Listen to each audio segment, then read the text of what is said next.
Hey guys, welcome back to this week's video. Check it out.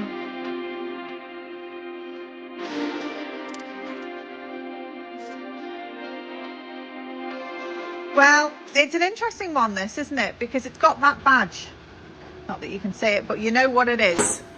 It's a Land Rover. And Land Rovers are notoriously, what are they, Dan? Lovely to work on. Yes. So this Land Rover is proving to be a little bit of a headache.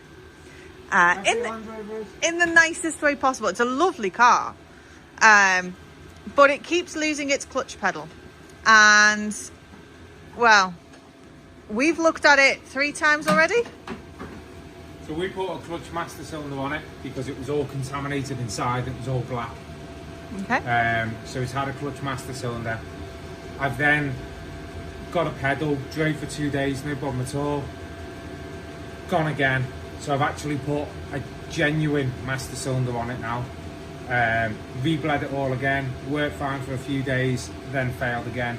So there's no other leaks on the system. So the only thing I can think of is that it's the clutch slave cylinder.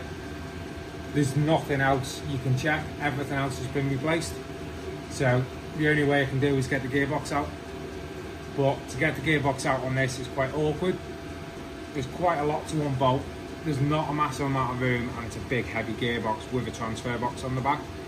If you had a 2-poster ramp, it might be a bit easier, but unfortunately I'm limited on height, so we are opting for bring the engine forwards to be able to change it.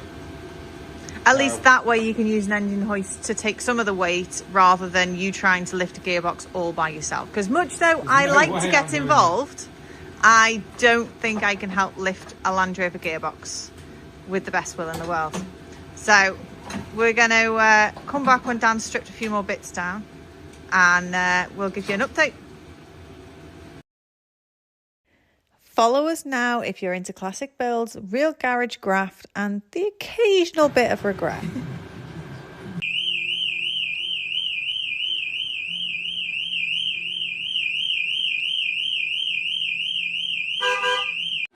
Okay, so we have a Land Rover 90 2.2 Puma engine, and this one needs a new clutch. But what we've got to work out is, do you take the gearbox out underneath, very awkward in that nice puddle under there that you can't jack up because the root's in the way, or do you take the engine out?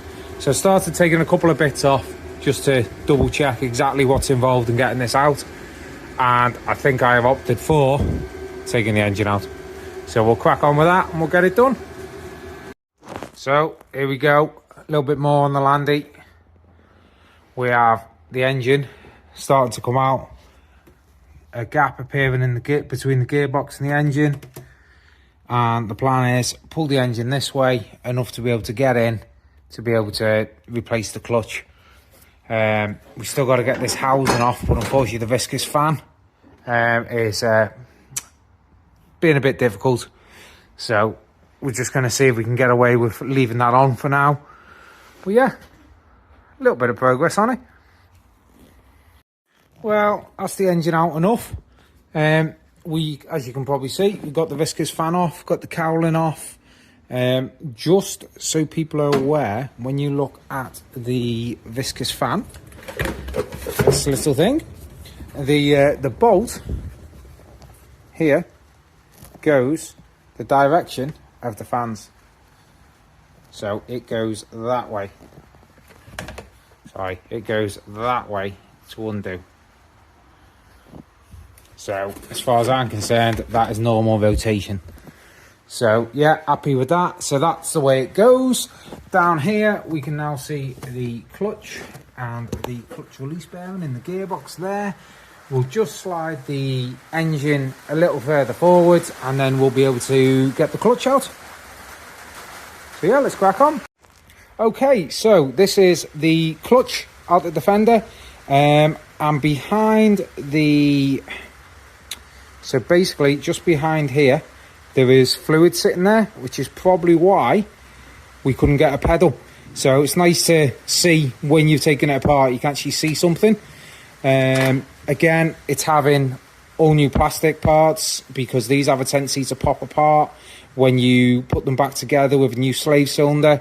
So yeah, it's having a genuine slave cylinder, genuine plastic connections, so that it's 100%. The clutch itself doesn't look too bad. It's got a little bit of wear on the springs. These springs are quite common for going loose. Again, this one's not bad, but you'd be silly to not put a clutch in it while you've gone this far, because if you think how much the labour is involved to do it. But yeah, let's get the new clutch and start to get it back together. Okay, so we're going to carry on with the Landy. Parts are all here now, so just go through what we've got. We've got a clutch slave cylinder. This one is from Land Rover, which comes with a Ford badge. But yeah, it is from Land Rover. And then we have a nice new clutch kit, again gone for the original one, and then replacing all the plastics on the clutch slave, because this one here has a tendency to fail when you put the old one with the new clutch slave. So yeah, these are all the nice new parts ready to put in, so we'll start putting them in. Okay, so that's the new clutch bearing in. Don't know if you can see it down there, and the new clutch in, all in, torqued up, alignment set on it. So yeah, let's see if we can get the engine back in. Okay, so that is the engine back in. Line the clutch up, managed to get it back on the mountains. It did take 3 of us. It did. It did take 3. But yeah, we've also bled the clutch pedal, all feels good, so we can keep testing that over the next few days. Yeah, plan is get it running, do a good few tests in it before it goes back to the customer. But I now have lots of bits to bolt back on. Yes. Lots of bits. Yes. Well, at least you're going to know the Ford Puma engine inside out, upside down, and back to front. Well, I did put a few of these in transits back in the day. Oh. But that was about 10 years ago. Well, yeah. So sounds about right. Right, crack on. Well, that's it. All back together. Front grills on, cowlings, covers, everything. Just need to top the antifreeze up now. And then, fingers crossed, go and give her a good road test. We hope you've enjoyed this video. If you did, don't forget to like, subscribe, and hit that bell icon so you don't miss the next episode. See you next time.